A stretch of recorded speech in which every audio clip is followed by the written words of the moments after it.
लाज किती सांभाळून बाई मी लाजाळू ग लाजाळू, लाज किती सांभाळून बाई मी लाजाळू ग लाजाळू. अहो पती देव, अहो पती देव माझ्याकडे असे पाहू नका. अहो पती देव माझ्याकडे असे पाहू नका. आणि बाजारातनं येताना गजरा आणायला विसरू नका. आणि बाजारातनं येताना गजरा आणायला विसरू नका. अहो फोटो ठेवू काढून बाई मी लाजाळू ग लाजाळू, फोटो ठेवू काढून बाई मी लाजाळू ग लाजाळू. लाज किती सांभाळून बाई मी लाजाळू ग लाजाळू, लाज किती सांभाळून बाई मी लाजाळू ग लाजाळू. एका जनार्दनी लाजाळू झाले, अहो एका जनार्दनी लाजाळू झाले. आणि सद्गुरूंच्या शरणी गेले, आणि सद्गुरूंच्या शरणी गेले. माझं नाव साळून बाई मी लाजाळू ग लाजाळू, माझं नाव साळून बाई मी लाजाळू ग लाजाळू. बोला पुंडलिक देव हरी विठ्ठल श्री ज्ञानदेव तुकाराम पंढरीनाथ भगवान की जय. नूतन जी के हिसाब से अगर कुछ हमें मोटिवेशन अगर हमारे लिए आज की तारीख में है तो वो हमें हमेशा अपडेट रहना जरूरी है. बदलाव बहुत जरूरी है, लेकिन एक सही दिशा में बदलाव होना बहुत जरूरी है. और उनकी लाइफ की जर्नी एक होम मेकर रह चुकी है, लेकिन फिर भी उनकी लाइफ की जर्नी बहुत हेक्टिक रही है. बिकॉज हस्बैंड वाइफ थे, पूरा परिवार साथ था, लेकिन फिर भी वो कहीं ना कहीं अकेली थी. अपने पूरे संसार में अकेले रहकर उन्होंने हर चीज़ प्रॉपर तरीके से करने की कोशिश की. और जो जो उन्हें सीखना था एक टाइम के बाद अपने बच्चों को जिस तरह से उन्होंने सिखाया, तो उनके साथ साथ वो भी सीखती रही. आमच्या घरी सगळ्यांचे माहेरी सगळ्यांचे नाव किशोर कुमार, नूतन, राजश्री, नंतर मनोज कुमार, असे सगळ्यांचे कलाकारांचे नाव आपले बॉलिवूड ऍक्टर सगळे कलाकारांचं त्या म्हणजे तेव्हा माझ्या वडिलांचं खूप वर्चस्व असायचं. नमस्ते नूतन जी. नमस्ते तुम्हाला पण. कैसे हैं आप? खूप मस्त अगदी. खूप बढ़िया है. ओके, सबसे पहले आपको हैप्पी दिवाली. आपको भी हैप्पी दिवाली. बहुत प्यारे लग रहे हैं, बहुत ही सुंदर. तुम्ही पण खूप सुंदर दिसताय. और नूतन जी, आपके बारे में थोड़ा सा बताइए. माझं नाव, मेरा नाम नूतन महेश चावड़ा है. मी आहे गुजराती. मी आहे गुजराती स्वतः, पण माझं एज्युकेशन म्हणजे मराठी मीडियममध्ये झालेलं आहे. मी 12वी पास झालेली आहे मराठी मीडियममध्ये. माझा मुलगा मेकॅनिकल इंजिनियर आहे. माझी सुनबाई पण केमिकल इंजिनियर आहे. माझी मुलगी MA सायकोलॉजी घेऊन MA झालेली आहे, मास्टर झालेली आहे. आणि ती स्वतः आता सायकोलॉजीच्या डिपार्टमेंटमध्ये वर्किंग करते सर. आणि ह्या सगळ्या जबाबदाऱ्या पूर्ण झालेल्या आहेत माझ्या. आणि मी आता स्वतः मिस्टर आणि मी पूर्ण 10 वर्षापासून इथे राहत असतो कल्याणला वगैरे. तुमचं साधारण वय काय असेल आता? सॉरी, काय असेल? लेडीजने ऍक्च्युली वय विचारायचं नसते, पण काय असेल वय माझं? मला साधारण असं वाटतं की तुमचं 50 क्रॉस असेल. माझं 50 नाही, माझं 62 वय आहे. मी सिनियर सिटीजन मध्ये गणली जाते सर. ओके, पण ऍक्च्युली खरं सांगायचं म्हणजे कुठूनही तुम्ही असं वाटत नाहीये की तुम्ही सिनियर सिटीजन आहात म्हणून. बिलकुल वाटत नाहीये. बालपण तसं, म्हातारपण पण तेच म्हणावं. बालपण आणि म्हातारपण मध्ये काहीच फरक नाही, म्हणजे असं तरी म्हणावं तरी. बरोबर. पण तुम्हाला काय वाटतंय की म्हातारपण आलेलं आहे? हो, म्हातारपण म्हणजे आता वयाच्या मनाने म्हातारपण ते येतच ना. तब्येतीची काही ना काही भरपूर असते. म्हातारपण जेवणाचं खाण्याचं वगैरे जात नाही, जेवण जात नाही त्याच्या मनाने. तिखट तुपट चालत नाही वगैरे, ते लक्ष ठेवावं लागतं वगैरे. ऍसिडिटी पटकन होते. मग हाडांच्या त्रासामुळे त्रास होतो, मग त्याच्यासाठी आपण योगा करावा लागतो. मग त्याच्यासाठी आपण तुम्ही म्हणता ना माझं वय 62 आहे, मग त्याचं ते कारण सगळं म्हणजे आम्ही योगा अगदी तरुणपणापासून योगा करत आलो. म्हणजे असं नाही की आता सुरुवात केली असं नाहीये, म्हणजे तुम्ही साधारण पहिल्यापासूनच करत आलेला आहात योगा. सुरुवातीपासून तरुण असतापासून योगा करत असतो. आणि आता म्हणजे सकाळी उठलं की आधी योगा. कुठे 4ला जायचं असेल ना, सकाळी 4ला मी पारायणला वगैरे मी सकाळी 7ला अटेंड करते ना, त्याच्या 1 तास अगोदर उठून मी योगा करून घेते. म्हणजे ध्यान प्राणायाम योगा करून घेते. त्याच्याने आपल्याला श्वासाचा त्रास होत नाही. आणि म्हणतात की तुम्हाला जो ब्लड प्रेशरचा त्रास आहे ना, तर तुम्ही म्हणजे तो काय तर श्वास घ्यायचा आणि तो नाकातनं घ्यायचा आणि तो घशावाटे घर असं काढायचा. ते पूर्ण ती क्रिया करा. प्राणायाम करा. म्हणजे असं टीव्हीवर सह्याद्रीला एका डॉक्टरांनी सांगितलं होतं, योगाच्या डॉक्टरांनी, की तुम्ही तो हा व्यायाम केल्याने तुम्हाला ब्लड प्रेशर येऊ शकत नाही. आणि तसं तर मला झालंय. मला ब्लड प्रेशर नाही, शुगर नाही, काहीच नाहीये. तर त्याच्यामुळे मी योगा म्हणजे अजिबात सोडत नाही. कुठे पण जायचं असं कुठे पण, मी कुठे पण मी सकाळी उठून आधी योगा करून घेते. योगा मी आणि निसर्गाने आम्ही हा कोर्स केलेला आहे. निकम गुरुजी ठाण्याला आहेत, जे निकम गुरुजी अंबिका कुटीचं निकम गुरुजींचं ते कोर्स चालतात, अजून पण चालतायत ते कोर्स. तर त्याचा आम्ही कोर्स केलेला आहे नवरा बायकोनी, आणि त्याचं आम्हाला सर्टिफिकेट भेटलेलं आहे. त्या दिवसापासून मी योगा सतत करत असते. तर तिथून मी केलेला आहे आणि त्याचं सर्टिफिकेट आम्ही करून घेतो. म्हणजे खूप बरं वाटतं. अगदी ध्यान प्राणायाम, अगदी सकाळी रामकृष्ण हरी, अगदी राम बोलायचं 108 वेळा बोलायचं सकाळी, अगदी डोळे बंद करून. एवढं बरं वाटतं. अगदी दिवस अगदी मस्त जातो. मग तुमच्या फॅमिलीमध्ये तुम्ही मुलं सांगितली, मग तुमचे अजून कोण कोण आहेत? फॅमिलीमध्ये सगळेच आहेत. म्हणजे आमचे सगळे म्हणजे काय, फक्त देवीच आमची तिथे, चामुंडा देवी चोटीला फक्त देवीच आमची तिथे बसलेली आहे.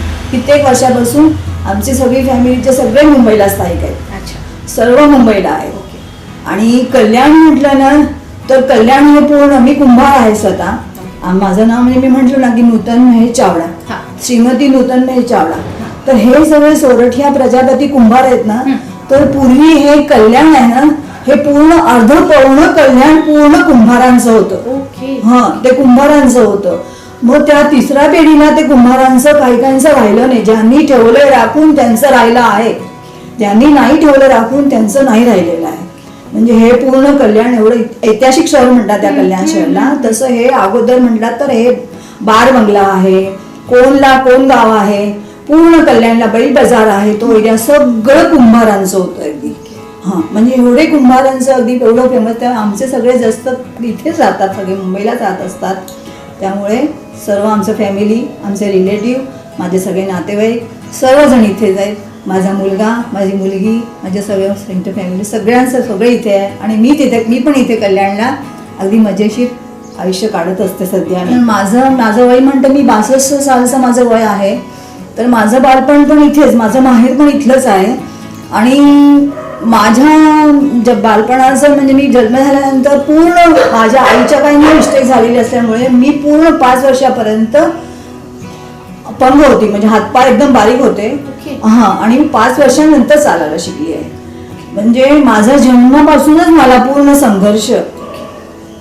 संघर्ष करायचा. ते 5 वर्ष तसेच काढलेले. ते माझ्या आईला त्रास होता तो तेव्हा. आणि बालपणानंतर मला माझ्या आईने 7 वर्षाला पहिलीमध्ये घातलेलं आहे, मराठी मीडियममध्ये घातलेलं आहे. माझ्या वडिलांनी तेव्हा, आम्ही लहान असताना तेवढ्या शाळा नव्हत्या, गुजराती तेवढ्या शाळा नव्हत्या. आणि माझ्या वडिलांना काय सुचलं, तर त्यांनी म्हणजे हे महाराष्ट्र आहे ना, तो महाराष्ट्र असल्यामुळे मग कल्याणला जास्त म्हणजे हायस्कूल वगैरे ह्याच होत्या, सगळ्या मराठी मीडियमच्याच होत्या सगळ्या. आणि सगळ्या खूप चांगल्या होत्या वगैरे. मग तेव्हा आमच्या वडिलांनी खूप चांगलं केलं आम्हाला. आमच्या वडिलांनी सगळ्या भावंडांना मराठी मीडियममध्ये टाकलेलं आहे. आणि मराठी मीडियम टाकल्यानंतर माझं शिक्षण 7वीपर्यंत आलेली आहे. 7वीपर्यंत आल्यानंतर माझ्या एरियामध्ये ते जुन्या कल्याणला तिथे लाल चौकीला जे लाडचं फॅमिली तिथे जे जुनं ते राहायचे तिथे माझ्या वडिलांचं खूप वर्चस्व होतं.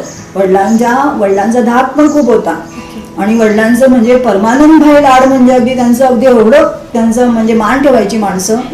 तर ते म्हणजे माझ्या वडिलांनी आम्हाला सगळ्यांना मराठी मीडियममध्ये टाकून त्यांनी आम्हाला अगदी खूप चांगलं केलं आहे त्याच्यामध्ये. आणि मग नंतर मग 7वीला आली. मग 7वीला आल्यानंतर मग गंमत काय झाली, आई म्हणे आता ही मोठीच मुलगी आहे, मला मोठी म्हणून खूप मला टोमणं मारलं जायचं प्रत्येक वेळेला. ही मोठी आहे मग हिने असं नको करायला, ही मोठी आहे मग हिने असं नको करायला, हिने असंच करायला पाहिजे, तिने तसंच करायला पाहिजे. मग प्रत्येक वेळेला मग मी माझ्या वडिलांची लाडकी मुलगी असल्यामुळे मग माझ्या वडिलांची मी प्रत्येक वेळेला म्हणजे त्याला हे करायची, सांगायची, त्यांना समजून सांगायची, रागवून सांगायची, भांडून सांगायची माझ्या वडिलांना की नाही मला 7वीला नंतर मला निघायचं नाही. मग जो मी 8वीपासून जो अगदी संघर्ष करून एवढा अभ्यास केला आहे आणि आम्ही सगळे भावंड म्हणजे चुलत भाऊ म्हणजे असं मध्ये दार होतं आणि एका बाजूला माझ्या चुलत्याचं घर होतं आणि एका बाजूला माझ्या वडिलांचं घर होतं. मग तिथे 4 मुलं आणि आम्ही 4. मग आमच्या वडिलांची परमानंदांची 4 मुलं आहेत ना, ती पहिल्या फटक्यामध्ये MISC पास झालेली आहेत. अगदी काही नाही म्हणजे प्रत्येक म्हणजे एवढा अभ्यास केला की मग 10वी गाठली. 10वी गाठल्यानंतर मग तिथेच पूर्ण 11वी आणि 12वी केलेली मराठी मीडियममध्ये. माझ्या वडिलांची मी नव्हती मुलगी. मग वडिलांना असं वाटायचं की हिचं लग्न व्हावं म्हणून. तर मग घरी पण म्हणजे आता कशी 7वीलाच काढणार होते मोठी म्हणून. मग कशी करून मग ती 12वी घडल्यानंतर मग वडिलांचं चालू होतं की आता हिचं लग्न करायचं नाही. मग लग्न केल्यानंतर मग ठीक आहे मग वडिलांनी मुलगा बघितला एक ठिकाण. मुलगा बघितल्यानंतर वडिलांनी तो मुलगा त्यांना बरा वाटला वगैरे, त्यांचं कुठून त्यांनी इन्क्वायरी केली वगैरे. आणि मग त्या मुलाचं वगैरे नंतर आमचं तेव्हा 1981 साली गुढीपाडव्याला फक्त सासऱ्यांनी 11 रुपये हातात देऊन माझा साखरपुडा झालेला आहे. आणि साखरपुडा झाल्यानंतर मग काय झालं की आम्ही होतो 3 बहिणी आणि एकच भाऊ होता. भाऊ माझा आहे मोठा पण तो मला म्हणतो मोठा म्हणून, मला म्हणतो मोठी म्हणून. त्याचा तो असेल काहीतरी त्याचा चांगलापणा असेल तो, पण तो मला मोठीच म्हणतो. पण अगदी लहानपणापासून परिस्थिती होती गरिबीची पण खायला भरपूर माझ्या वडिलांकडे. अगदी असं बैठं घर होतं, चाळी होत्या, काही घरं होती त्यांची, भाडोत्री होते वगैरे माझ्या वडिलांकडे. खायला भरपूर अगदी वडील जायचे की त्यांचे टोपल्या अगदी एपलच्या काय सफरचंदच्या सब टोपली भर के लाते थे खाना. इतना खाना लाते थे, खाना बहुत. हमारे बच्चे लोग को सबको खाना बिठा के इतना खाना लाते थे तो पूरा उसमें खाना भरपूर था मगर कोई भी दूसरा शौक नहीं होता था, कोई भी शौक पूरा नहीं होता था. मुझे बोले तो पहला ड्रेस मिला है, हम SSC का एग्जाम लगने मिले ना तभी मुझे पूरा ड्रेस पहनने को मिला है. उसके पहले हमने खाली स्कूल का यूनिफॉर्म करके शोले पिक्चर मुंबई को देखने के गए, स्कूल का यूनिफॉर्म डाल के. कुछ भी नहीं था इतना, यानी ऐसा था मगर वो टाइम पे इतना ये नहीं था ना कि ये होना चाहिए, वैसा कुछ भी नहीं था. पढ़ना मिल गया, जो नेसेसरी है जो जरूरी थे वो मिल जाता था. तो बाद में फिर बेटी दूसरी बेटी की भी पिताजी ने उसका भी उसमें एंगेजमेंट कर दिया. और फिर मेरा जो एंगेजमेंट था, सगाई था, हमारे में गुजराती में सगाई बोलते, वो सगाई हमारा 2 साल रहा है. 2 साल रहा हमारा सगाई रहा है. और दूसरी जो सेकंड वाली बेबी थी उसका खाली 6 महीने में एंगेजमेंट में, क्योंकि दोनों शादी मेरे पिताजी इतना उसकी कैपेसिटी नहीं थी. हाँ तो मतलब आप दोनों बहनों की शादी एक ही मांडवे में हुई है. हाँ फिर शादी होने के बाद बहन उसके ससुराल चली गई है. आप अपने घर आ गए? हाँ हमारे घर पे मुंबई गए हैं, हमारा ससुराल मुंबई है. ओके, मुंबई में कहाँ मतलब? मुंबई में हम माहिम में शादी माहिम में शादी करके गए हैं. हाँ तो वो भी अभी स्ट्रगल चालू हो गया. माहिम में जहाँ रहते थे ना वहाँ पूरा यानी तो एरिया था ना पूरा, क्योंकि वहाँ 1993 में वहाँ वॉर हुआ था, वहाँ गोली चली थी. तो वो टाइम पे हमारे बड़े दियर थे ना, वो टाइम पे ब्लॉक निकाल दिए थे. हाँ मगर ऐसा मैं शादी करके गई तो उसमें भी मैं 6 साल उनके साथ बड़े दियर के ब्लॉक में उनके साथ में मैं पूरा 9 जन थे. जो बड़े जेठ थे तो हाँ उनके साथ में मैं मिस्टर का कुछ भी नहीं था, उनके साथ में रहते थे. सास ससुर थे, जेठ जेठानी थे, मेरा जेठ का लड़का था, हम मिस्टर और मेरा बाद में मेरे को बेटा हुआ है. वो तो पूरा 9 जन थे हम वहाँ. तो वहाँ मैंने पूरे 6 साल निकाल दिए. आता स्त्रीकडे तर गुण तर भरपूर असतात, त्याच्याकडे सहनशक्ती हा ठसून भरून दिलेला आहे, तो गुण दिलेला आहे. त्याच्यामध्ये हा गुण म्हणजे की त्याच्यामध्ये पण सुंदरता, मग त्याच्यामध्ये आपण काय काय शिकतो तो पण एक्स्ट्रा गुण असतात. तर अशा परिस्थितीमध्ये मी माझ्या मोठ्या दिरांच्या घरामध्ये पूर्ण 6 वर्ष काढलेली आहे. ती मोठ्या दिरांचं ते एवढे स्ट्रिक होते आमचे, ती म्हणे पल्लू राहत नसेल तर मग इथे तुम्ही खिळा पण ठोकत नाहीत, म्हणजे एवढं पर्यंत बोलायचे. म्हणजे आणि खूप चांगले होते स्वभावाचे, पण त्यांना एक प्रकारचा म्हणतो ना माझा संघर्ष म्हणजे प्रथा होती, आणि तशा पद्धतीने मी तिथे वावरलो आहे त्या एरियामध्ये. आणि ते म्हणजे माझ्या मोठ्या दिरांचं पण कसं की एवढ्या झोपड्यामधनं आलेली ही पोरगी आमच्या ब्लॉक मध्ये कशी राहणार, मग तो पण मी तिथे राहून दाखवलेला आहे की बाबा कसं राहायचं ब्लॉक मध्ये. म्हणजे तसं पण आम्हाला राहता आलं ना, ते मी माझ्या मोठ्या दिरांकडनं शिकलेली आहे. त्यांनी मला खूप चांगल्या प्रकारे शिकवलेलं आहे. म्हणजे दिवस म्हणजे पूर्ण जॉईंट फॅमिली बरोबर तुम्ही दिवस काढलेले. म्हणजे सासूबाई तर खूप, म्हणजे सासूबाईंचं पण म्हणजे माझ्यामध्ये वळण आहे ना, ते माझ्या आईचं पण आहे, पण त्याच्याहून जास्त सासूबाईचं भरून आहे. हो, म्हणजे सासूबाई म्हणजे त्या युगाची, माझी सासूबाई 80-90 सालाची होऊन वारलेली आहे.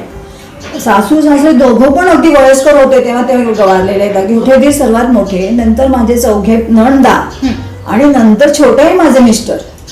तुम्ही घरी मोठे होता आणि तुम्ही लहान झालात एकदम. ते माझे तिथे कॉर्नरला एक नाव आहे, तुम्ही बघायला तिथे गेला ना तर तिथे कॉर्नरला नाव आहे ती लक्ष्मी, आणि तिथे एक बोरगावकर म्हणून 2 साईडला दोघींचं नाव लिहिलेलं आहे.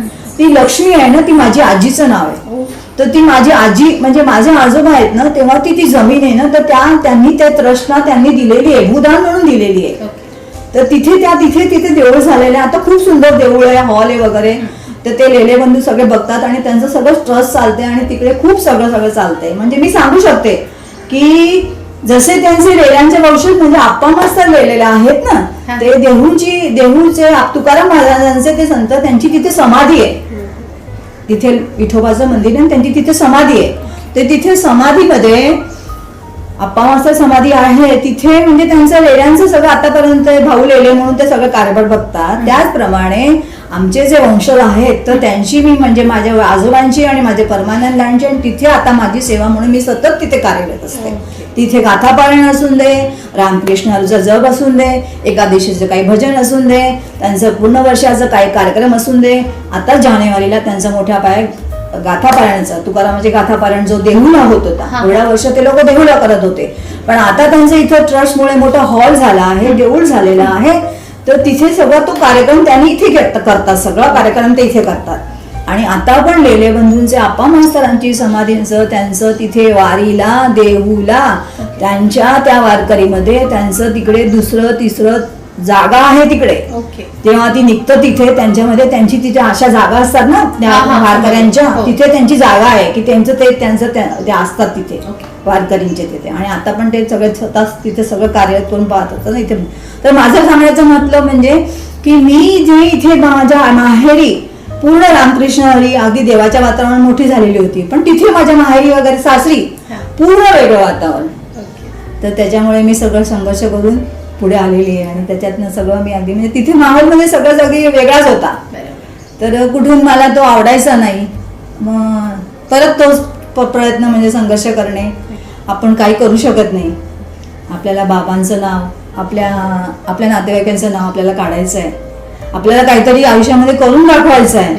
मेरा बच्चा जब एक छोटा पेट में था और मेरा छोटा बच्चा उंगली में था, तभी मुझे थोड़े दिन पहले पता चला कि हमको कल्याण में रूम लिया है, और रूम लिया है तो हमें उधर रहने जाना है. 1987 में हम कल्याण में, मैं उधर सेपरेट होके मेरे बड़े दियर के ब्लॉक से वहाँ रहने को आई है. वहाँ रहने को आने के बाद में फिर बाद में वापस स्ट्रगल चालू हो गया है, क्योंकि डिलीवरी के बाद में, बेबी होने के बाद में फिर हमने उसका एजुकेशन, बेटे का एजुकेशन हुआ है, उनके पढ़ाई उनका चालू कर दिया है. बच्चे लोग ने भी बहुत मेहनत करके बहुत अच्छी तरह पढ़ाई किया है, बहुत अच्छी तरह उन्हें मेहनत करके उनका पूरा मार्क्स पे, वो टाइम में ट्यूशन भी नहीं था, और क्या मालूम उन लोग को भी 8 में आने के बाद नहीं हमको कुछ बनना है, हमको कुछ पढ़ना है करके उन लोग ने भी पढ़ा है. और वही टाइम पे हमने भी उनके साथ में बहुत सा पढ़ा है.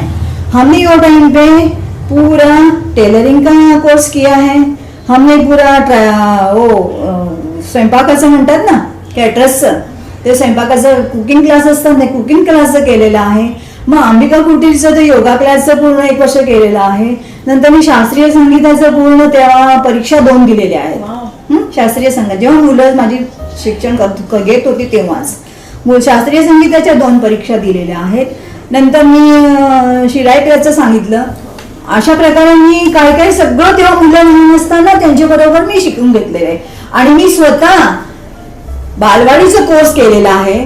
डोंबिवलीला बालवाडीचा कोर्स करायला जायची. बालवाडीचा कोर्स केल्यानंतर मला 6 महिने बालवाडीचं टीचर म्हणून पण सर्व्हिस लागलेली आहे. आणि मग तुम्ही जेव्हा कल्याणला आलात तर जसं तुम्ही म्हणाला की तुमचा एक ट्रायंगल झाला, तर तुमच्या मिस्टरांबद्दल थोडंसं सांगा. मिस्टर आहे ना, ॲक्च्युली माझ्या मोठ्या दिरांच्या दुकानामध्ये काम करत मुंबईला कामाला जायचे आणि त्यांना हे आमचं समाजाचं सोशल वर्क पूर्ण ते काम सांभाळायचे.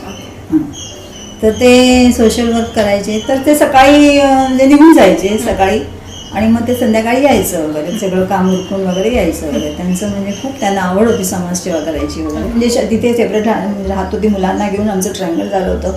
तेव्हा माझी मुलं मला खूप मदत करायची. 10वीची परीक्षा असली तरी माझा मुलगा खालून 2 बालद्या पाणी आणून जायचा अगदी, की हो म्हणे आईला पाणी नाही आलं नळाला. आणि मला म्हणजे मला मिळालं आयुष्यामध्ये, मी समाधानी खूप होती, मला आयुष्यात खूप मिळालं. पण मला तसं मला नाही म्हणजे की हेच पाहिजे तेच पाहिजे, मी कधी तसं हे केलं नाहीये.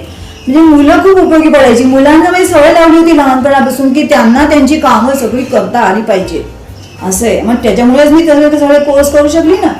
अगोदरचे सगळे त्यांच्याबरोबर एकाकडे सगळे कोर्स करू शकले आणि ते लोक पण अगदी व्यवस्थित त्यांचं शिक्षण वगैरे चाललं होतं.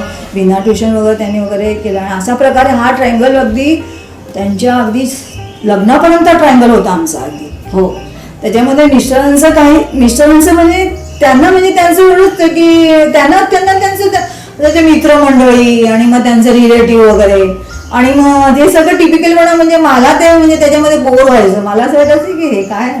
आणि मला माझ्या म्हणजे मी जेव्हा मी क्लासिकलचं शास्त्रीय संगीताचं शिक्षण घेतलं तेव्हा माझ्या गुरुजींकडे शिकलेली आहे मी. आत्ताच ते रामदास कोळे म्हणून आता तिथे एक्सपायर झालेले आहे, ते त्यांच्याकडे शिक्षण घेतले. मग त्यांनी मला सांगितलं चावडा तुम्ही जेव्हा हे तुमचं शिक्षण शेवटतायत तर तुम्ही मग भजनी मंडळाच्या मध्ये जॉईन व्हा म्हणून. ते मला ते साथीला होते तिथे, हार्मोनियमच्या साथीला होते तिथे, तबला पेटीला हार्मोनियमच्या साथीला होते आणि आमचं तिथे मंडळ भरायचं, मराठी मंडळ भरायचं. तिथे मला ते घेऊन गेले आणि त्यांच्या ओळखीने मला त्या मंडळामध्ये त्यांनी तेव्हा 95ला त्यांनी तिथेच ते जॉईन करून दिलेलं आहे. म्हणजे तेव्हापासून तरुण असतापासूनच म्हणजे लहान हो म्हणजे लहानपणापासून ही म्हणजे कशी होती ही देवाधर्माची रुची होतीच. आणि त्याच्यानंतर मग शिकल्यानंतर म्हणजे नंतर मग त्याच्यामध्ये होत गेले, त्याच्यानंतर जॉईन केलं. तेव्हा मग 2 मंडळ मराठी आणि 2 मंडळ भजनी गुजराती. तेव्हापासून तरुणपणापासून आहे. म्हणजे मी म्हणजे म्हणतात की म्हणजे भगवान की भक्ति कीजिए मगर ये जब फूलता खिले जो फूल खिलता है तो फूल खिलता है तो फूलता खिलते तो भगवान को अर्पण करते तो अच्छा लगता है. फिर वो और भी जवान होता है और भी खिलता है तो और भी भगवान को बहुत अच्छा लगता है.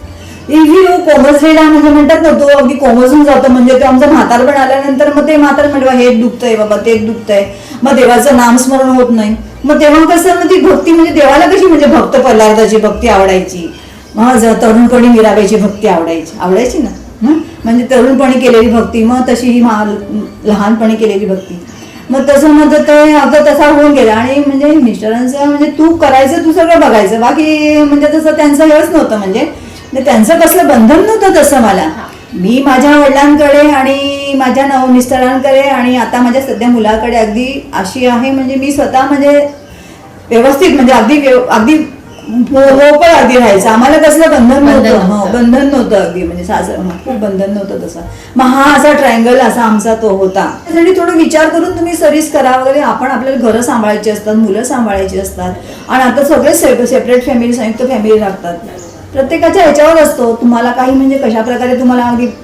आणि मग तुम्ही पैसे कमवल्यानंतर मग पैसे म्हणजे ते कमवायचे आणि मग तुम्ही आमच्या वेळेला कसं होतं आम्ही पैसे कमवायचो. आम्ही 2 पैसे कमवलेले पण आहे. गृहिणी असताना मी खूप कामं पण केलेली आहेत, तर पैसे पण कमवलेले आहेत आम्ही. मग पैसे कमवल्यानंतर आम्ही 2 रुपयाची टिकली घ्यायची ना, अगदी एवढ्या शोच्या टिकल्या असायच्या, तर शोची टिकली घ्यायला पण मी विचार करायचो. मग बाकी तुमची हॉबीज वगैरे काय आहे? हॉबी म्हणजे सगळेच अगदी आर्ट सगळं आवडतं मला. अगदी सगळं अगदी म्हणजे सजवायला सगळं हे करायला म्हणजे घरामध्ये सगळं सजून करणं, स्वच्छता ठेवणं वगैरे आणि सगळं आवडतं खूप. म्हणजे आता या माझ्या ज्या शिकल्या आहेत ना म्हणजे कोर्स केले आहेत ना ते सगळे माझे हॉबीज आहेत सगळ्या. आणि एक गृहिणी म्हटल्यावर आपण जेव्हा म्हणतो ती सुगरण असते, मग तुम्ही सुगरण आहात? हो, सुगरण मला अगदी आवडतं. अगदी जेवण बनवायला आवडतं.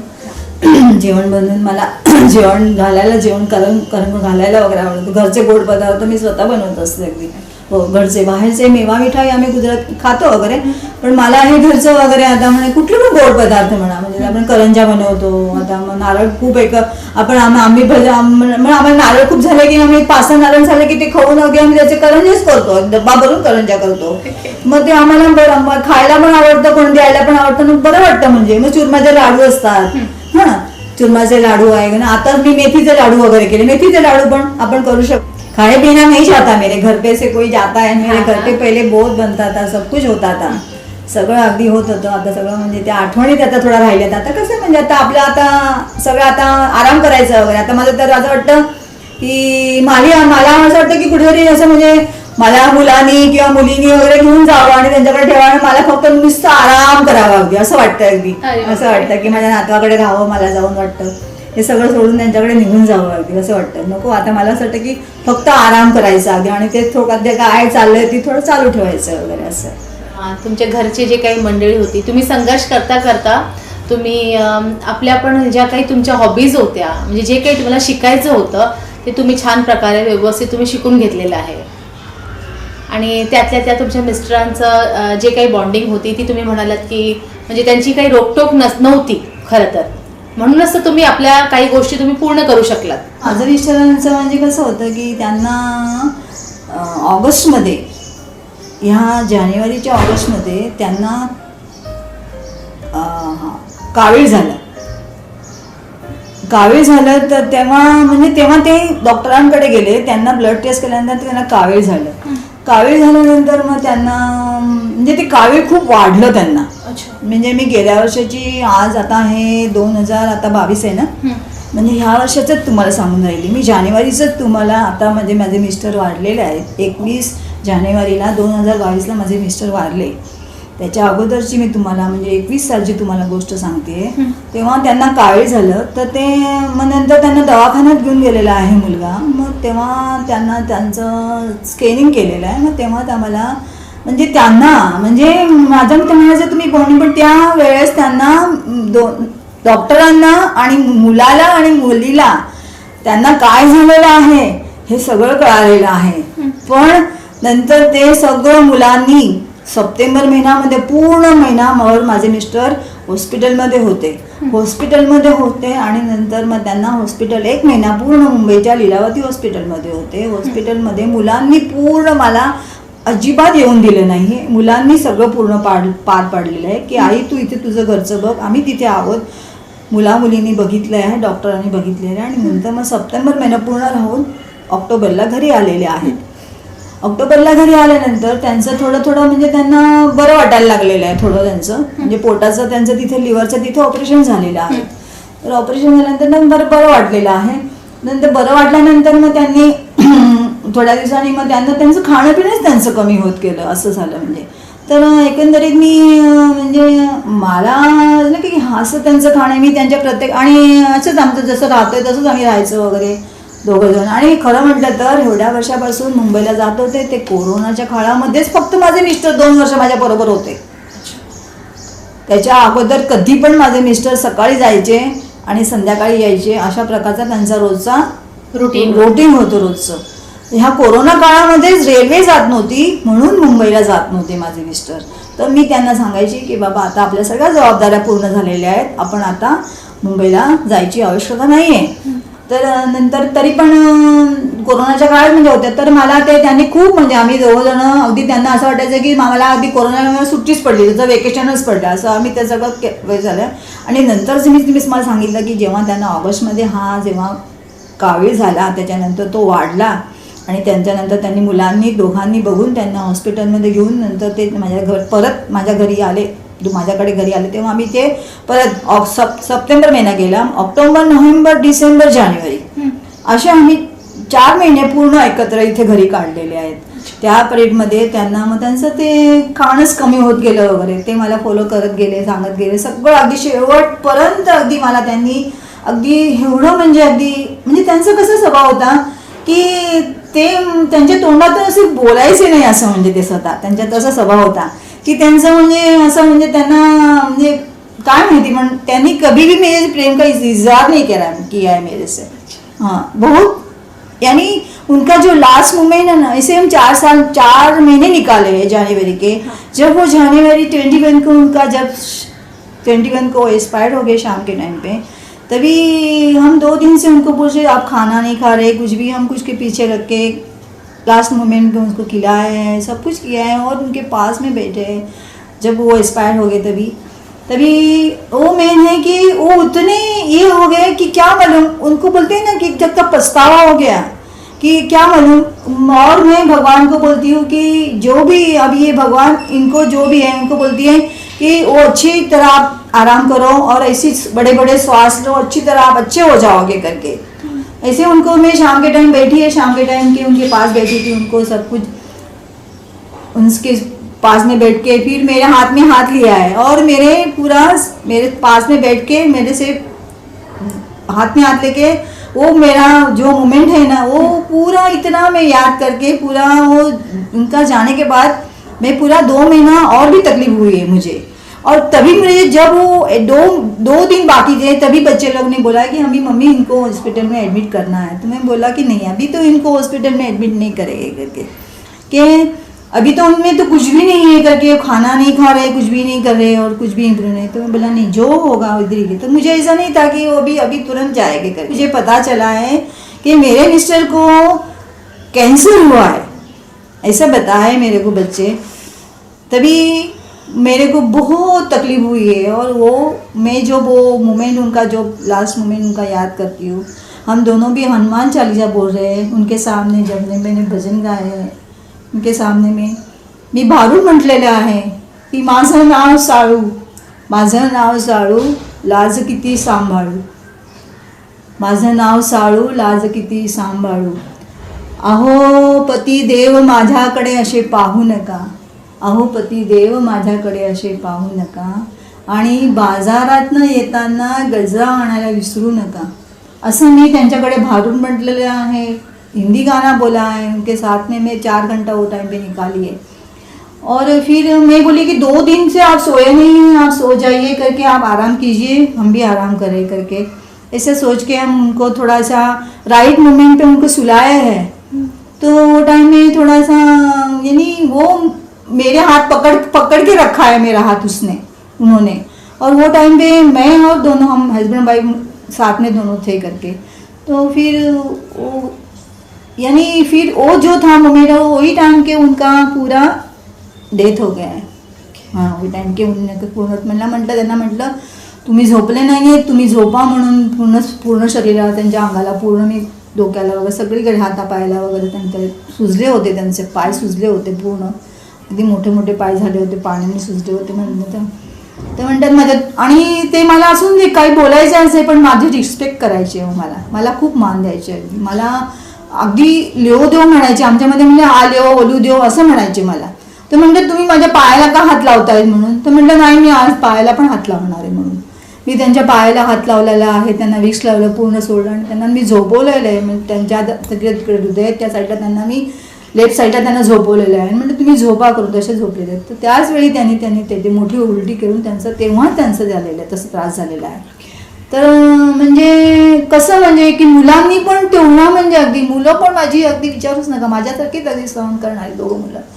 तर मुलांनी पण मग नंतर सगळं स्टेप बाय स्टेप सगळं केलेलं आहे। आणि त्या क्षणी मला तसंच म्हणजे मुलाला आणि मुलीला सगळ्यांना बोलवलं आहे रात्री मी, आणि काही त्याच वेळी रात्री आलेले आहे। आणि त्यावेळी म्हणजे एवढी माणसं गोळा झाली होती, मिस्टरांचं व्हॉट्सअपवर टाकलं होतं, आणि एवढी त्यांच्या अंतिम यात्रेला एवढी माणसं गोळा झाली होती। ती गोळा झालेली माणसं मला 4 माणसं एवढी सगळी माझी सगळी नातेवाईक सगळी इथली माझी ओळखीची सगळी गोळा झाली होती। आणि एवढी गोळा झालेलं माणसं बघून मी एवढी म्हणजे त्यावेळेला मला काही माणसांनी तसं विचारलं पण, म्हणजे काही होती तशी, तर त्यांनी विचारलं म्हणे हे कसं झालं, त्यांनी मला उलटे सुलटे मग प्रश्न विचारलेले आहेत। पण त्यावेळेस माझं इज्जत माझ्या धणीनं मला रिझल्ट देऊन गेलेला आहे, आणि जो माझ्या हातात देऊन माझा धणी गेलेला आहे, आणि त्यांना एंड मुंबईला जो कॅन्सर झाला त्याच्यामुळे ते मिस्टर गेलेले आहेत। आणि तो सगळा हा पूर्ण अंत्ययात्रेला जो माणसं गोळा झाली होती त्यांचा सगळं रिझल्ट बघून, आणि तरी पण त्यावेळेस मी सगळं अगदी समाधानी सगळं व्यवस्थित सगळं त्यांचं कार्य पार पाडलेलं आहे। मग नंतर मग माझं पण नंतर मी 2 महिने खूप म्हणजे तसं की म्हणतात ना की ते आपलं ब्रह्मकुमारीचं वगैरे असतं ना थोडं, कि नहीं आप जहाँ हो वहाँ खुश रहिए, मैं खुश हूँ करके आप मेरी चिंता मत कीजिए के असं मी असं काय बोलायची, असं मी संध्याकाळच्या वेळी त्यांना सगळं करायची. पण मला अगदी त्यांची म्हणजे 2 महिने मी त्यांच्यानंतर म्हणजे त्यांच्या आठवणीमध्ये त्यांच्यामध्ये काढले आणि त्याच्यानंतर मी स्वतः एकटी उभं राहून त्याच्यामधनं पूर्ण एकटीच नाही स्वतः उभं राहून पूर्ण पुढे आलेली आहे. असं झालेलं आहे, अशा प्रकारे. आणि सगळा रिझल्ट सगळं सर्टिफिकेट मला सगळ्यांकडनं अगदी मिळालेलं आहे. आता परवा भाऊबीजेला भाऊ पण आला होता, म्हणजे काही नातेवाईक म्हणजे असंच म्हणजे काही म्हणजे असं असल्यामुळे माझं स्टेट फॉरवर्ड थोडा स्वभाव असल्यामुळे भाऊ पण म्हणायचा की नाही ग ताई तू म्हणजे मला तू करून दाखवलंस, हा शब्द त्याचा मी ऐकला परवा माझ्या भावाकडनं. आणि असे शब्द मला कोणाकडनं ऐकायला भेटलेले आहेत. कोणाकोणी मला असं उलटं पण काही बोललेले आहेत, पण कोणाकडनं खूप चांगलं पण ऐकायला भेटलेले आहेत की नाही बाई तू करून दाखवलंस. जे 40 वर्षाचा हा संसार तुम्ही केला आणि तुम्ही असं म्हणालात की त्या 40 वर्षामध्ये त्यांनी कधी प्रेमाचा इजाहारी पण केला नाही केलाय. की मी जेव्हा लग्न करून जेव्हा इथे कल्याणला आली फक्त 800 रुपयामध्ये मी घर चालवलंय आणि ते 8,000 मध्ये पण घर चालून दाखवलेलं आहे मी. मग त्याच्यात ते कॅल्क्युलेशन त्यांचं माझं लक्षात व्हायचं ना, त्याच्यामुळे ते थोडं बॉन्डिंगमध्ये तो प्रॉब्लेम व्हायचा. मग मी त्यांना थोडं इग्नोरच करायची. म्हटलं जाऊन दे बाबा, तुम्ही तुमचं समाजसेवा करायची आहे ना, तुम्हाला तुमचं रिलेटिव्ह बघायचे आणि तुम्ही बघा, तुम्ही त्याच्यामध्ये राहा. पण मी आता सगळी जबाबदारी सोडली आहे. माझं सगळं मुलीचं सगळं फॅमिली सगळं झालेलं आहे माझं आणि मला माझं काम थोडं आहे ते करायचं आहे आणि मला नाही त्याच्यामध्ये तुम्ही करा तुमच्याने होतच. आणि त्याच्यामध्ये महत्त्वाची गोष्ट म्हणजे ते त्यांच्या जेव्हा वाढले तेव्हा ते त्यांच्या समाजाचे प्रमुख होते स्वतः प्रमुख होते. आणि प्रमुख असताना त्याच्या गोष्ट ते त्यांचा स्टेजवर मुलुंडमध्ये कालिदासमध्ये त्यांचा कार्यक्रम झालेला आहे आणि कार्यक्रम झालेला असताना त्यांनी त्यांचा जेव्हा पुरस्कार घेतलेला आहे तेव्हा माझं नाव सांगितलेलं आहे. त्यांनी माझं नाव सांगितलेलं आहे की मी माझ्या बायकोमुळे सगळं मी माझं हे सगळं समाजसेवेचं काम करू शकलो. आज के बहुत बड़े लोग आदमी है, उनके साथ में वो बहुत अच्छा ऐसा काम निकालते थे, सोसाइटी का भी काम करते थे बहुत अच्छा, किसी का काम वो करके देते थे. तो वो करके देते थे तो हम बोलते थे ना हमारे लिए जरा बाल्टी उठा दोगे, तो उतना वो बीच में खटपट हो जाता था थोड़ा सा कि नहीं वो फिर ऐसे उसमें उनका यानी नहीं तुम ऐसा नहीं करने का, कैसे करूँ फिर कैसे उठाऊँ फिर कैसे कहाँ रखूँ, ऐसे में उसमें बड़बड़ चालू हो जाती थी करने से पहले कि उतना काम करते. और वो रईस आदमी की भी 50वीं एनिवर्सरी थी. अब अभी एग्जाम्पल निकला है तो वो रईस आदमी की मुंबई के रईस आदमी की 50वीं एनिवर्सरी थी. 50वीं एनिवर्सरी के बाद ये इतने बढ़िया सब ये बनाए हैं हमारे घर पे, ये पोस्टर बनाए उनका सब गिफ्ट वगैरह ये तैयार किए, मेरे मिस्टर तैयार किए और पूरा लेके गए हैं. उधर का वो पूरा प्रोग्राम उसका 50 साल का एनिवर्सरी वो सुबह हैंडल किए हैं मेरे मिस्टर. और मेरी शादी जब 6 जनवरी को हुई है 83 को हुई है, मगर हमारी सालगिरह शादी की 40 साल में एक भी बार मनाई नहीं है. तो फिर हम गुस्से होएंगे ना, ऐसी बात है, हम गुस्से हो जाते थे ऐसी बात में. मतलब एक चीज तो साफ नजर आ रही है कि आप दोनों का ही संसार था, लेकिन कहीं ना कहीं सिर्फ फाइनेंशियली सपोर्ट था उनका, अगर देखा जाए तो आपके हस्बैंड का फाइनेंशियली सपोर्ट था, बट बाकी सब चीजों में आप अकेली एक्टिव थी. बिल्कुल. फाइनेंशियली पण इतना नहीं खर्चा होता था, कुछ इसे बोले ना, हम बोले ना कि इतना खर्चा जैसे लेडीज आप उस समय नहीं लगे ना, क्योंकि बच्चे लोग भी ऐसे ही पढ़े हैं बड़े हैं, वैसे ही स्कॉलर थे, पढ़ाई में अच्छे थे. तो उनका वहाँ से सिलेक्शन होने के बाद वहाँ फिर उनका 10 इंजीनियरिंग में बच्चा पढ़ता था, 10th में उसका सिलेक्शन हो गया है. 10 मान में इसमें मेरा बेटे का नंबर लगा है, तो उसमें उसका सिलेक्शन हो गया, उसका इंजीनियरिंग का आगे का पढ़ाई हुआ है. फिर वो काम करते करके बच्चे लोग ने मास्टर किया है, उसमें दोनों बच्चों ने पढ़ाई करते मास्टरिंग किया है और काम करते करते जॉब करते करते. अच्छा, मतलब मुझे ये जानना है कि जैसे आप अभी बोल रहे हैं तो आपको इस बात का दुख होता है कि पूरे 40 साल के संसार में आप अकेले ही संसार निभा रहे थे. हाँ, ये अभी बोले तो अभी है बच्चे लोग पूरे बहुत ध्यान रखते हैं, मगर अभी भी की तारीख में बोले तो अभी 6 साल की रहने दो, 16 साल की रहने दो, 60 साल की भी लेडीज रहने दो. स्ट्रगल कर ही रहे हो. बहुत समझदारी के साथ आपके जीवन का स्ट्रगल ये है कि शादी हो चुकी थी, बच्चे हैं, हस्बैंड थे, लेकिन फिर भी कहीं ना कहीं आपको अकेले से संसार अकेला ही करना पड़ा. क्योंकि आपके हस्बैंड वो सोशल वर्कर थे. तो वो ज्यादा वहाँ पे इन्वॉल्व थे। तो घर के प्रति उनकी उतनी जिम्मेदारियां जितनी उन्हें निभानी चाहिए थी उतनी नहीं भागते थे निभाई। वो, बहुत भाग जाते थे, ऐसे बोलेंगे ना तो ऐसे तुरंत भाग जाते थे क्योंकि जी यहाँ जाना वैसे है। आपकी लाइफ का जो आपने मुझे शुरुआत में बोला कि मैं जब से पैदा हुई हूँ तब से आप स्ट्रगल ही कर रहे हो, तो अब मुझे जाके समझ में आ रहा है कि वो क्या स्ट्रगल है। कि अगर बचपन से भी आप, जैसे आपकी जर्नी स्टार्ट हुई, फिर आप अपने ससुराल रहने जाते हो, वहां पर भी वो जो भी है अपने घर के प्रति आपने जितनी जिम्मेदारियां निभाई, फिर आप अलग होते हो, भले ही आपकी देवर जेठ ने आपको अलग घर लेके दिया और आप अपने घर आते हो, लेकिन वहां पर भी आपको जो आपके पति का साथ चाहिए था वो नहीं मिला। तो उन पूरी जिम्मेदारियों में आप एंडिंग तक अकेले ही थे, और जाते वक्त फिर आपका वो मोमेंट आया कि जब उन्होंने आपका हाथ पकड़ा। और पूरा ये नहीं, पूरे बोलते ना कि पछतावा पूरा नहीं, अभी मुझे 2 साल में मुझे जीना है, मुझे तेरे को हेल्प करना है। और मैं जब 50 की थी ना तो मेरे भी दोनों पेट के मेरे, और ये स्ट्रगल में मेरा बहुत ऑपरेशन, वो पेट के दोनों ऑपरेशन हुए। 50 साल की उम्र में दोनों मोतियां आ गए मुझे आंख में। मैं भी तबियत से बहुत लाचार, पहले से बहुत कुछ बहुत है, और बोले तो माइग्रेन है, तो उसमें भी बच्चे लोग, और फिर बच्चे लोग का भी बॉन्डिंग कैसा था, बच्चे लोग का हम ट्रायंगल बोलेगे तो बच्चे लोग को कुछ भी नहीं करने देना मम्मी को, मम्मी वो खुद कर रही है, वो बहुत उसका कर रही है, ठीक है। मेरी बेटी ने और मेरे बेटे ने बच्चे लोग का, उन लोग का डिलीवरी खुद उन लोग ने किया है, वो भी हमको नहीं दिया उन लोग ने करने, मम्मी तुम करो, तुम्हारा हम करेंगे, हमारा उतना भी नहीं करने दिया है, हमको करना दो, हमको बच्चे लोग का पसंद है करके नहीं करने दिया है। और मेरी बेटी का ससुराल वालों ने कि बहुत उनका भी लेके गए, उनको नहीं, आप आराम करो, आप तबियत से बराबर नहीं रहते हो, आप आराम करिए, सब कुछ। ऐसे भी हमारा जो बहू है और मेरा बेटा है, वो उन लोग ने ही सब कुछ किया है। अच्छा। बच्चे लोग का परवरिश सब कुछ उसने किया है, सब कुछ यानी उतने भी बच्चे लोग स्मार्ट है।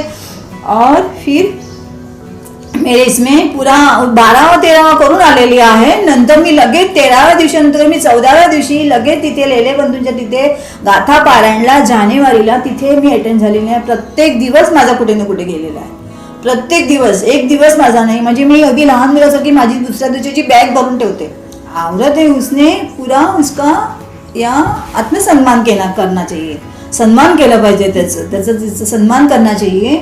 और जो पती रहता है उसे पत्नी को प्यार देना चाहिए। एकदा त्यांना गिफ्ट केलं होतं मी, त्यांना त्यांच्या वाढदिवसाला त्यांना शर्ट गिफ्ट दिलं होतं, त्याने एखाद्या त्या ओळखीच्या मित्राला, म्हणजे मला किती अगदी माझ्या मनावर टोच, मला हे झाले तेव्हा असं, तो इजहार करना चाहिए, हाँ बोलना चाहिए हस्बैंड वाइफ ना। और हस्बैंड वाइफ मध्ये थट्टा मस्करी पण असावी, हो असावी, आणि बॉन्डिंग चांगलं असावं, बॉन्डिंग चांगली पाहिजे, प्लस प्रत्येक रिलेशन मध्ये गिव्ह अँड टेक पॉलिसी पाहिजे। म्हणजे बायको किती करणार, कारण जेव्हा ती प्रेम करत असेल तर तिला पण एक्सपेक्टेशन असतात की बाबा माझ्या नवऱ्याने पण तेवढं मला प्रेम परत द्यावं। तुमची एखादी अपूर्ण इच्छा सांगा मला। माझी अपूर्ण इच्छा म्हणजे म्हणायचं तर आता मला, म्हणजे आता लहान मुलं, मला अपूर्ण इच्छामध्ये मला असं वाटतं की माझ्या मुलाने मुलीने वगैरे पुढे आता मला तुमच्याकडे घेऊन जावं वगैरे। तुमच्यासाठी कोण इन्स्पायरिंग आहे लाईफमध्ये, तुमच्या लाईफमध्ये? माझ्यासाठी इन्स्पायरिंग म्हणलं तर माझी मेहनतच आहे, हो मी मेहनतच सतत केलेली आहे। मोटिवेशन काय द्याल? तुमचं फॅमिली असेल तर ते मोटिवेशन म्हणजे ते जमानाप्रमाणे काळाप्रमाणे बदललंच पाहिजे, हो ठीक आहे, बदललं घडलं, बदलल्याप्रमाणे आपण काळाप्रमाणे बदल, आणि मेहनत करा, मेहनत केलं तर अगदी त्याचा भाव भेटतच अगदी। आणि तुम्ही आयुष्यामध्ये कधी म्हणजे असं म्हणतात ना की आपण झूठ मत बोलिए, झूठ नहीं बोलेगे तो भगवान एक न एक दिन आपको जरूर साथ देता है। झूठ मत बोलिए, आप जिंदगी में झूठ मत बोलिए, सच्चे की राह पर चलिए। कि मतलब क्या सुनाने वाले हैं आप? मैं तुम्हारा थोड़ा सा त्याच्यावर उस पे छंद और राग थोड़ा बताती है, गा के और थोड़ा बजा के बताएगी हारमोनियम पे थोड़ा सा। देखिए मतलब आज वो 62 की हैं, फिर भी उन्हें ये सब चीज़ों में बहुत रुचि है, और वो कोशिश कर रही हैं कि हस्बैंड, जब उनके लाइफ पार्टनर जाने के बाद भी वो कोशिश कर रही हैं कि एटलीस्ट आगे की थोड़ी सी लाइफ भी क्यों ना हो, थोड़ी ठीक से बिताई जाए। अकेलापन तो रहने ही वाला है, क्योंकि वो एक अकेलापन ऐसा है जो कोई नहीं भर सकता, क्योंकि पार्टनर की जगह तो कोई ले ही नहीं सकता। कि वो टाइम में क्या रहता है कि पूरा, अभी देखिए लेडीज लोग का कैसा रहता है, जब बालपन होता है वो पिताजी के साथ बीतता है, फिर जवानी रहती है वो पूरा मिस्टर के साथ बीतता है, और भी बाद में फिर मिस्टर जो तीसरा स्टेप रहता है, जब मिस्टर चले जाते हैं तब वो यानी एक मराठी में सांगतात ती विधवा होते ती जेव्हा. हा विधवा मला शब्द म्हणजे मला आता सांगावाचा म्हणजे मला बरं वाटत नाही सांगायला हा शब्द, मला अजिबात तो म्हणजे हा शब्द सांगेल पण तो हा मुद्दामून मी सांगते. पण जेव्हा जी स्त्री विधवा होते ना तेव्हा त्या 3 स्टेपमधनं ती पार पडत असते. त्या 3 स्टेपमधनं पार पडण्यासाठी पण त्या स्त्रीला पूर्ण संघर्ष, जिद्द आणि तेव्हा पण तिला स्वतःची काळजी घेता यायला पाहिजे. कारण हा काळ असा आहे, हा पूर्ण कळजुग आहे. कळजुगामध्ये पण त्यावेळेस पण स्त्रीला स्वतःचं संरक्षण करता आलं पाहिजे. वो यंग एज में हो, कम एज में हो, चाहे किसी भी एज में हो, वो कहीं सेफ नहीं हो सकती, कहीं सेफ नहीं है. और इसीलिए उनका कहने का मतलब है कि आपकी सेफ्टी आपके पास है, आपके मोबाइल आपके पास है, तो उनमें कुछ ऐसे डायल नंबर पे आपको हमेशा सिक्योरिटी नंबर रखने चाहिए कि जहाँ पर तुरंत आप जहाँ तकलीफ में हो तो आप वो कॉल करें और अपना संरक्षण खुद करें, है ना. तो जब आप 5 साल के एज तक आप कह रहे हैं कि आप बोल भी नहीं पाते थे, बिल्कुल, आप क्या हुआ था उस टाइम पे आपको? मैं पोलियो, हाथ पैर हमारे यानी हम चल नहीं सकते थे. हाँ. मतलब नूतन जी जब बॉर्न हुई 5 साल की उम्र तक उन्हें बिल्कुल वो बात नहीं कर सकती थी, चल नहीं सकती थी. किसी छोटी मोटी गलती की वजह से उनको झेलना पड़ा. हाँ. बिल्कुल. और ऐसा उनका एक स्ट्रगल भरा जीवन रहा है.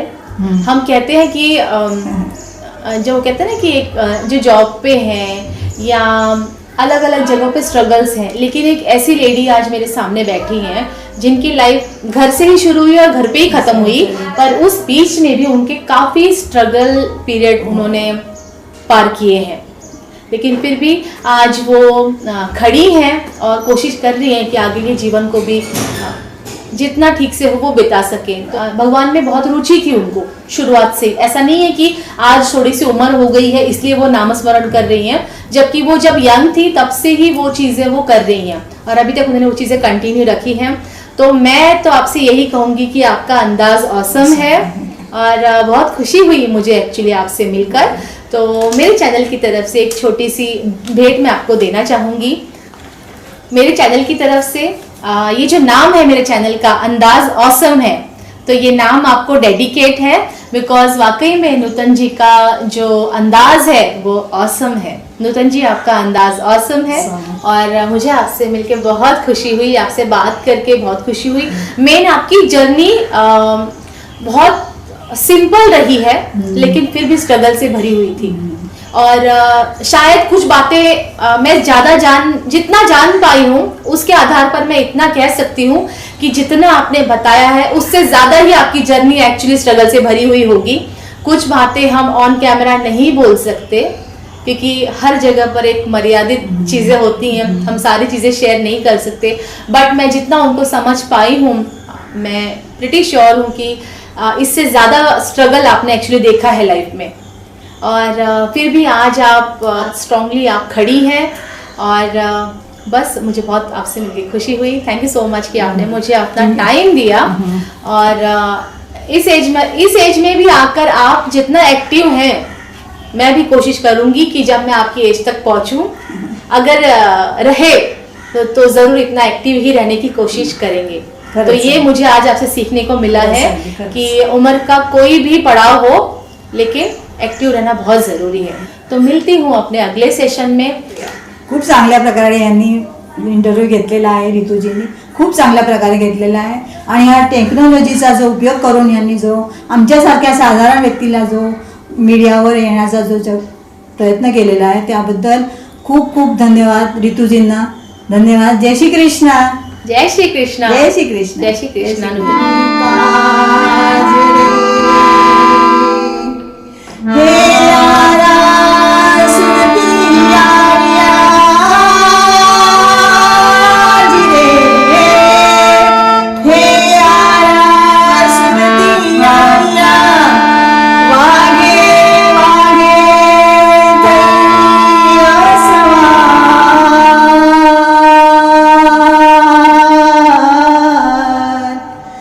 Bye.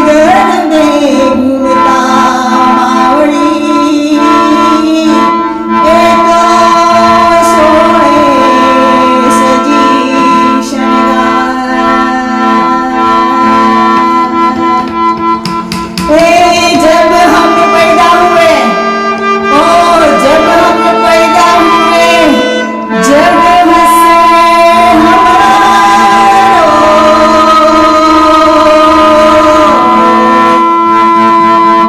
और जब हम जाएंगे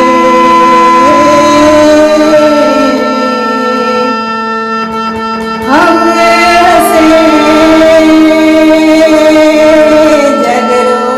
जगरोय, हम हंसे जगरोय,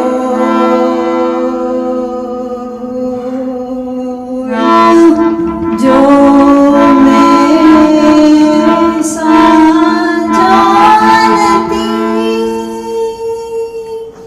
प्रीत के दुख होय,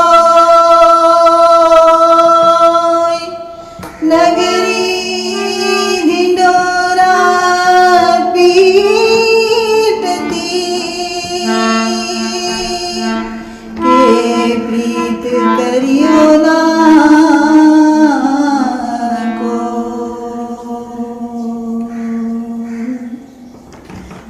मोहे भूल गए सावरिया, भूल गए सावरिया, मोहे भूल गए सावरिया, भूल गए सावरिया, आवन कह गए अजहुनाए, आवन कह गए अजहुनाए, लीना मोरी खबरिया, मोहे भूल गए सावरिया, भूल गए सावरिया, मोहे भूल गए सावरिया, भूल गए सावरिया, नैन कहे रो के सजना, नैन कहे रो के सजना, देख चुके हम प्यार का सपना, नैन कहे रो के सजना, देख चुके हम प्यार का सपना, प्रीत भी झूठी प्रियतम झूठा, प्रीत भी झूठी प्रियतम झूठा, झूठी सारी नगरिया, मोहे भूल गए सावरिया, भूल गए सावरिया, मोहे भूल